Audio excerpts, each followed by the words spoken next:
so we're going, I am skipping 1, 1 and 1, 2. Okay, 1, 2 is just basic learning what a limit is.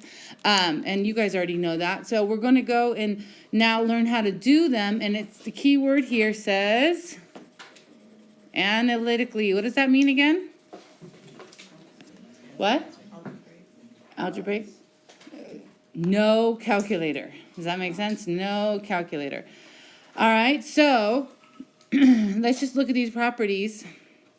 Everybody, so pretty much I don't think I have to go through all of these properties, right? So if you have the limit, somehow all the limits are missing. Do you see that? There was a limit there. On your paper in front of you, there should be a limit, right?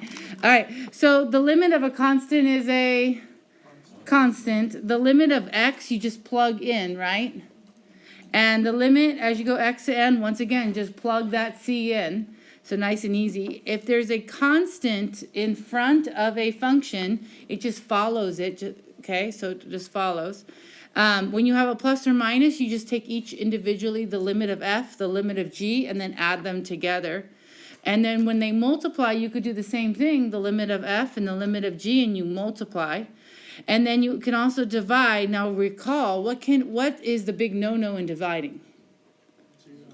Yeah, you can't have 0 on the bottom, okay? No matter what's on the top, if it's a 0 or a number, you can't have 0 on the bottom, okay? And 0 on the bottom does not mean does not exist. It does not mean 0. It doesn't mean any of those things. What it means, remember? Try another method, okay? Which most likely right now will be just simplify it, like factor it, or if you remember, multiply by the conjugate. When we're doing this section, chapter 1, you are going to pretend you don't know how to take a derivative. You don't know L'Hopital's rule. You don't know any of that. I want you to go back to the basics. Got it? All right, so once again, today this has failed me, huh? So this is a piecewise function. You guys see that? That it's, here, this is 5 when x equals -3. Okay, so what's the limit for this guy as x goes to -3 when it's a piecewise? Do I worry about what's happening at -3? No, you're worrying about what's happening as you approach -3. And this 5 has nothing to do with the limit. The actual value at the point has nothing to do with the limit. So then you just have to worry about where it is approaching, and this is where it is approaching, right up here. So you take the limit as x approaches -3 of x cubed plus 2. Do I need to do any tricks for this guy? No, just plug in. So if I plug in -3, you get -3 cubed plus 2, which is -27 plus 2, which is -25.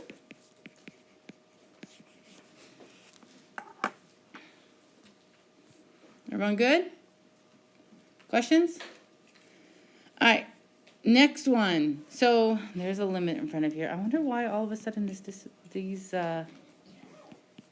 went away. Okay, so for this guy right here, always step number 1. You guys always try to jump to like going to tricks and stuff, but you should always try step number 1. Plug it in. Just plug it in. And a lot of you will see if you plugged it in, if I put a 2 in here on the bottom, I'm going to get a 0. So then I have to try something else. Does everyone see that? I think there was one on a test last year that you guys overthought it, and all you have to do is plug it in. Okay, so keep that in mind. So we're going to factor the top. What is the top factor to be? X minus 2, x plus 4 over x minus 2. And then we see that the x minus 2's cancel out. So then we're left with the limit as x goes to 2 of x plus 4. Now we just plug it in and we get 6. Another thing, hold on, when you guys take tests, multiple choice tests, who cares, right? But on the FRQ part, if this was an FRQ question, you have to make sure you keep writing the limit. Or remember, I assume you already took it, okay? I'm so disappointed that the limits disappeared. I am beyond.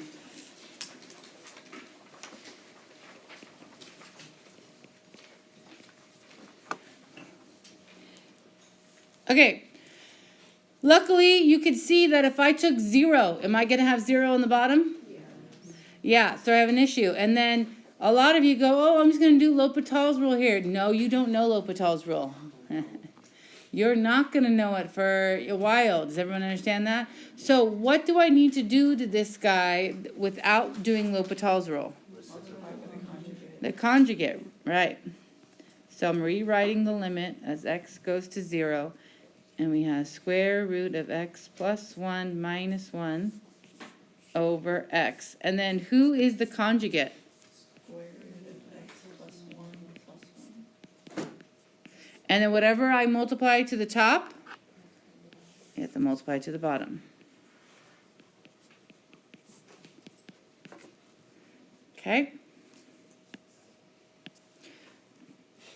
Rewriting limit. Okay, what's nice about the top is it's a plus b times a minus b. Do you guys remember what that is? What is a plus b? Let me go back. This is back to your algebra 1 times.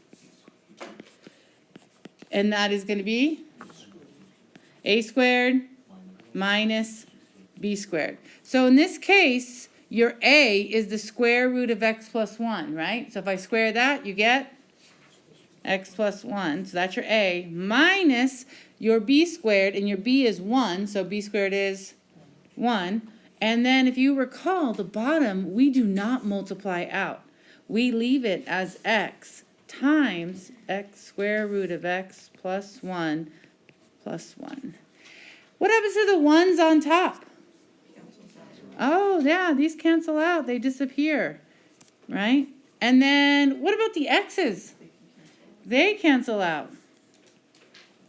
All this loveliness cancels out. So what is technically left up here? Like, there's technically nothing, but what's there? A 1. So now, if I plug in 0, you get 1 over the square root of 1 plus 1, which is 1/2.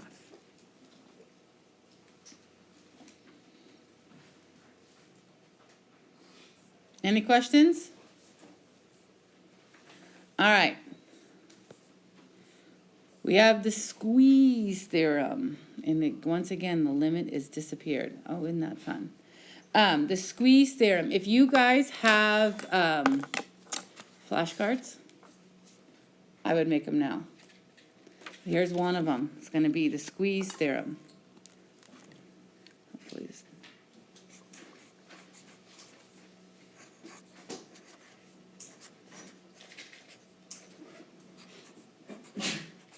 Bless you. Okay? And it states, right? Pretty much, if you use words, I don't know how you guys want to write this, but it states, if your function, right, f of x is in between two functions, and I mean very closely in between, like that they squeeze them. That's why it's called the squeeze theorem. Does everyone understand that? Okay, if the function, we're looking at f of x. If f of x is in between two other functions that are very, very close to it, that squeeze it, okay, but never pass it, never go through it, okay? In an open interval, right? So I don't need all this writing, okay? This is why I'm making flashcards with you so you know what's the important part. But it says for all x in an open interval containing c, except possibly at c itself, then, okay, so if that, okay, if this and, okay, the limit as x approaches, we'll say c of h of x, is equal to L, and the limit, can you see what I'm writing? Okay. The limit as x approaches c of g of x is equal to L. So if the h is L and g is L, then we can assume that then the limit as x approaches c of f of x is also L. That's the important part of the squeeze theorem. Okay, and it's gonna come up, I'm gonna use it actually today. Okay. Everyone good there? Remember this a little bit? Okay, so there's the first card here. Okay, next card that you need to know, special limits. So I have a bunch of cards here. It's 1, 2, and 3, right? So what is the limit? The limit as x approaches 0 of sine of x over x. You have to have that one memorized, and it's 1. So that's a second card, if you're having flashcards. Okay, the next one I really want you to have memorized is the limit as x approaches 0 of 1 minus cosine of x over x. That is 0. Okay, now the third one, I haven't seen that pop up very much. Everyone, yeah, we've never had to memorize that one, so we're gonna leave that one out of the cards. Is everyone okay with that? So you have 3 cards so far, if you're making flashcards. Okay, any questions on that? All right, let's use these now. This is the limit as x approaches 0. Okay, so the limit as x approaches 0 of tan of x, that is not this guy right here. It might be similar, but it's not that guy, right? So I got to use a trig identity. This is when the trig identities come in handy. So what is tangent of x equivalent to? Okay, so it's sine x over cosine of x all over x. Now I'm just going to do some manipulation. So this is the limit as x goes to 0 of sine of x over cosine of x. But then you guys remember when I said when you divide by something, it's the same thing as? Yeah, multiplying by its reciprocal. And then I'm just going to, do you guys understand that a times b is the same thing as b times a? So I'm just going to switch. Cosine of x times x is the same thing as x times cosine of x. So I'm going to switch those two.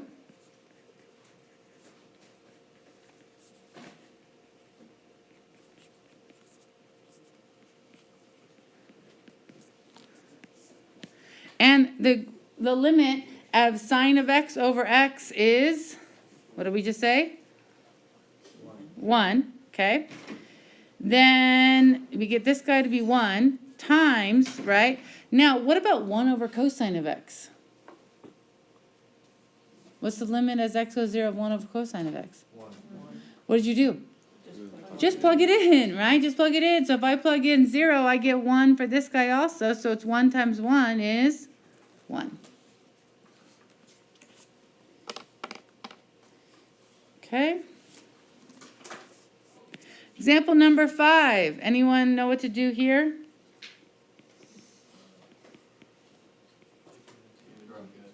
Factor out a 2 on the top and a 3 on the bottom. I'm going to factor out a 2 on the top, so the limit as x goes to 0. A 2 on the top, and I'm left with 1 minus cosine of x. And a 3 on the bottom. And then we should have just learned what this guy is, right? And what's that guy going to be? 0. So this is 2/3 times 0, which is 0.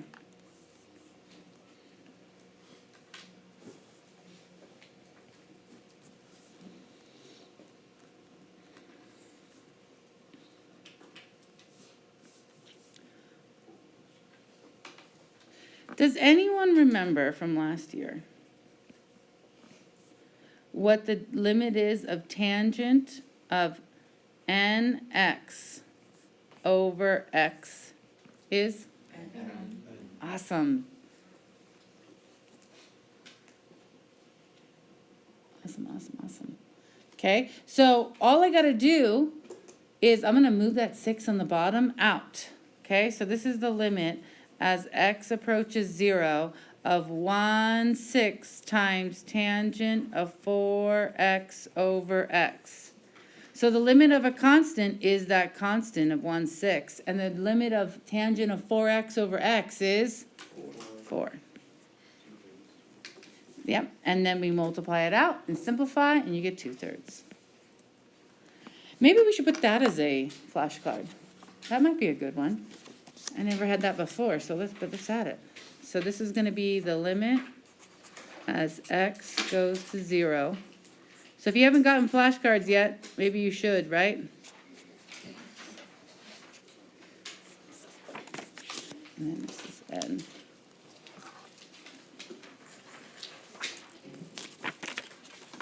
Awesome. Okay, we finished 1-3. Remember we took like a day and a half on that last year? Now we're going to 1-4. Question? Can we use that for example 4 then too? Example 4. Yeah, I guess yeah. Yeah. I showed you where it came about. There's trig identities to this guy, but there's that, it's just ugly, and so that's why we went through last year. And remember I told you there was a homework problem, and I said, just try plugging in 1, look at the graph, plug in 2, look at the graph, plug in 3, and then you saw a pattern, okay, and then you just memorize it, because trig identities, especially of that, it sucks, okay, so we don't want to do it, and it's really annoying, so I wouldn't want to bring that upon you. Any questions on that? Awesome. Doesn't it seem easy now? Okay, so now we're going to go to continuity. That's a big guy, right? Continuity. So all 3 of these examples are not continuous. The first one, what is this called? This discontinuity called? It's called a what? A hole. I swear he said something else. You guys all like... I swear he dropped the L. All right, so a hole, or what's the other word for it? I don't ever, that's what Mr. Finn called it, I remember, yeah. It's also called, in the calculus world, removable, because you removed the point, okay? And then the second one's called a jump, and then we don't have a picture of it, but there's also vertical asymptotes, okay? Vertical asymptotes. And then if you remember from last year, there was a 4th one, infinite discontinuities, but we never saw that, right? We never saw that. This is fine. Just a 3 there. So I'm going to make that into another, okay, flashcard. So 3 types of discontinuities. 3 types of discontinuities. Did I spell that right? You know me and my spelling. It's horrible. Discontinuities. I-E-S? Am I right? I-E-S? All right. There, it's your fault if I didn't spell it right. So then the first one is, let's call it removable. Oops, I didn't, oh well. The second one is a jump. And the third one is a vertical asymptote.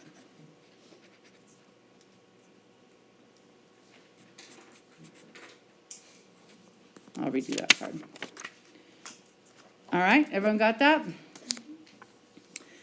Okay, the biggie, right? The definition of continuity. What is the definition of continuity? How do you prove continuity? You remember how you guys used to just say, you would do it really fast, right? But you have to do it in 3 steps, okay? So we'll say definition of continuity. Definition of continuity. Okay? Step 1. Yep, point exists.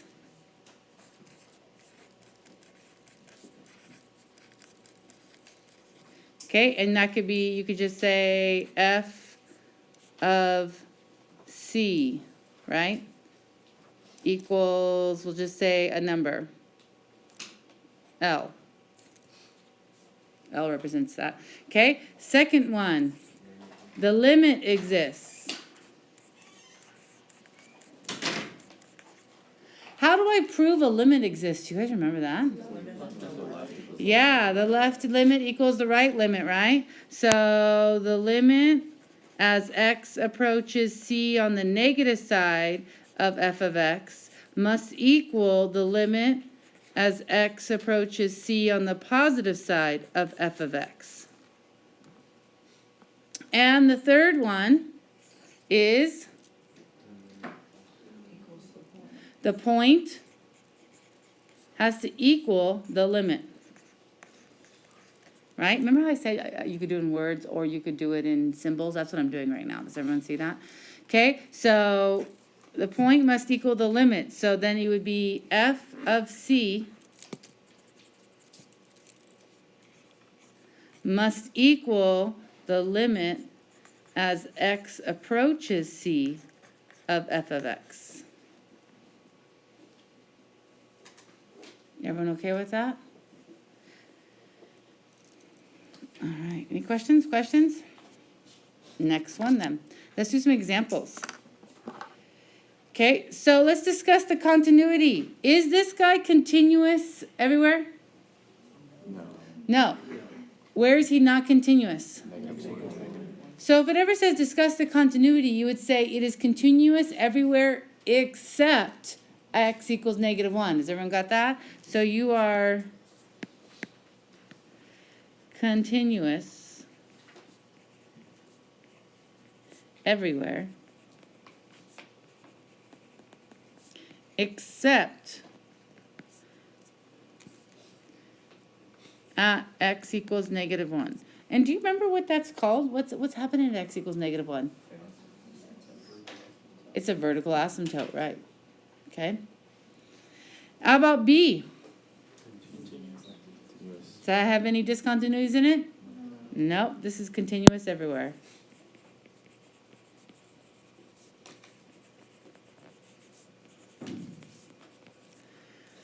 Is C continuous everywhere?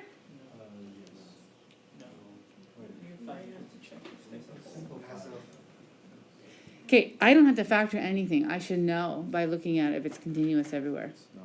It's not. It's not. Where is it not continuous? I just don't know if it's a whole or an asymptote until I factor. Does everyone kind of get that? Already, I know there could be a 0 on the bottom, so it's discontinuous at -3. I just don't know which type of discontinuity it is until I factor. Does everyone kind of get that? So this one is continuous everywhere except at x equals -3. And then if I factor it, what is the top factor to be? So it cancels out, doesn't it? So if it cancels out, what type of discontinuity is it? It's a whole or removable. Okay? If it cancels out, it's removable. If it doesn't cancel out, it's a asymptote. But it's for sure a discontinuity there. Okay? All right. Oh, goodness gracious.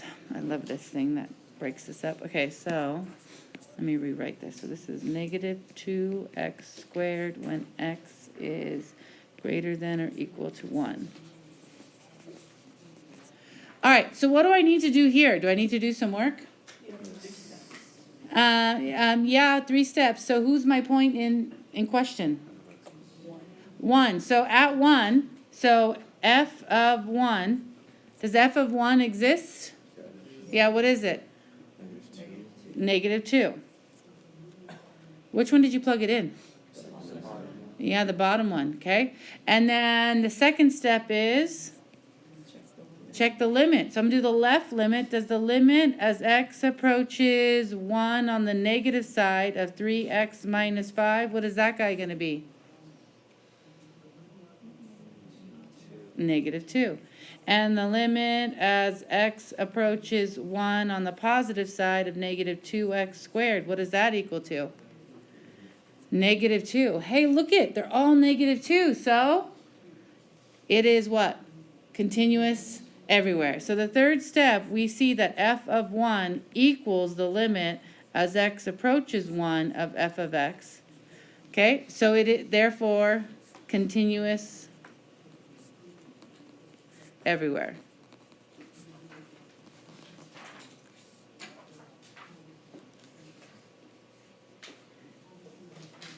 Okay, next page.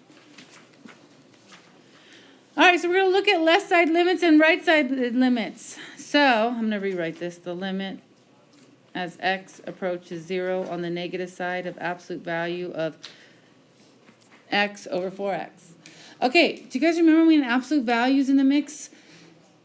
What do you, is there any rules to absolute values?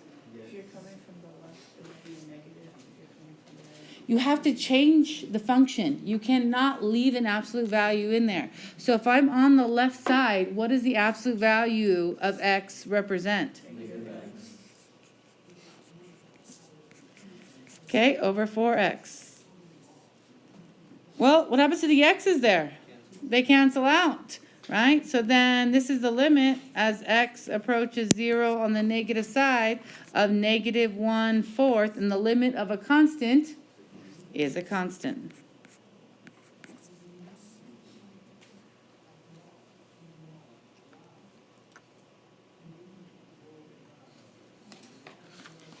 Okay? Now we're going to go on the other side. What does the absolute value of x act on the right side? Positive x. And I totally see you guys in one move. And then what's this answer? Okay. Everyone good with that? As long as you switch the absolute value off, and then you can get the answer. Any questions? Nope. All right. So then we have the definition of existence of a limit, but you guys already know it. The left side equals the right side. And the last thing of the day, intermediate value theorem, the IVT.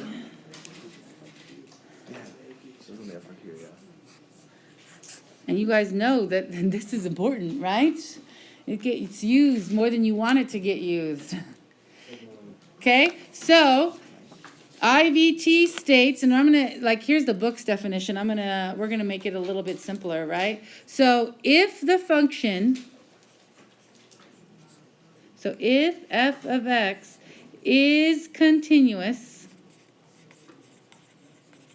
and f of a does not equal f of b. Okay? Then you can use IVT. Sadly, in an FRQ situation, you have to state that before you use it. Okay? It has to be stated. And it says if all values between a and if x equals a and x equals b exist, then all values between f of a and f of b exist on the y part, right? So here's how I'd write it. So if all x values between a and b exist, then all y values between f of a and f of b exist.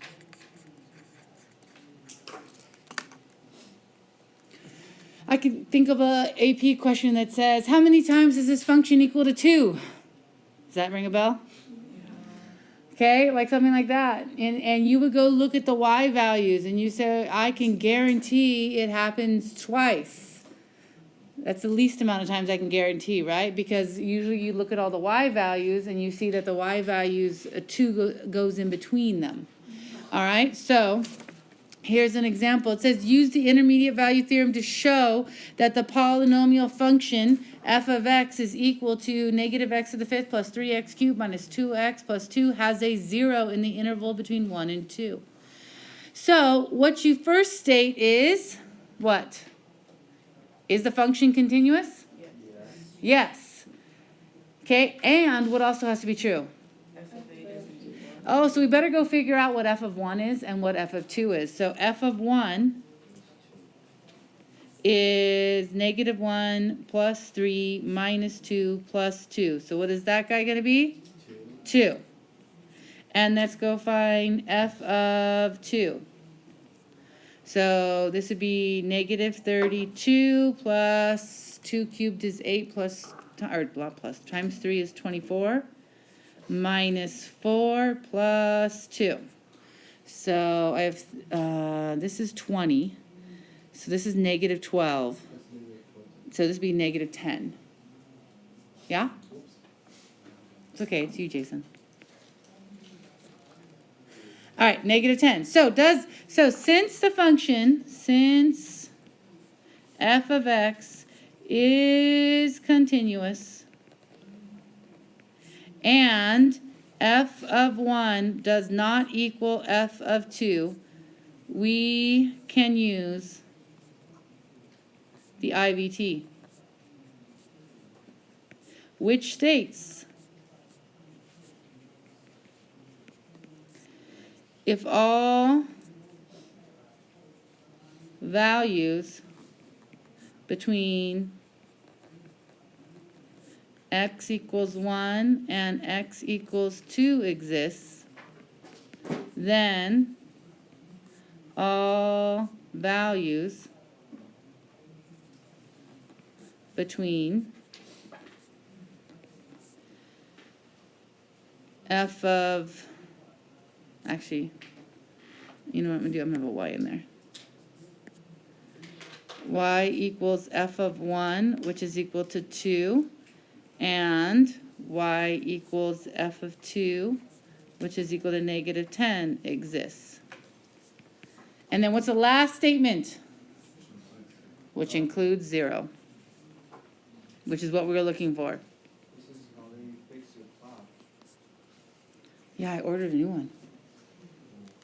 Came yesterday while you were in the assembly.